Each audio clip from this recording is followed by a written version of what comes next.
Hey guys, welcome back to the gaming family. In this video, I'll show you how to fix Roblox error code 279 with effective solutions.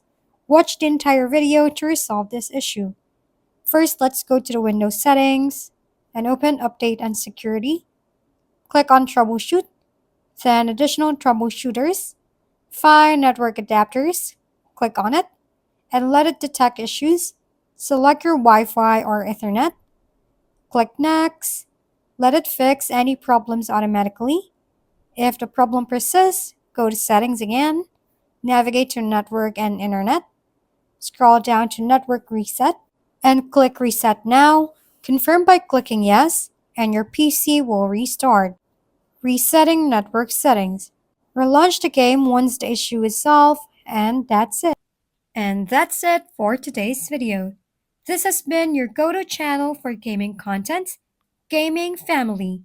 Don't forget to like, subscribe, and leave your comments below. See you on the next videos.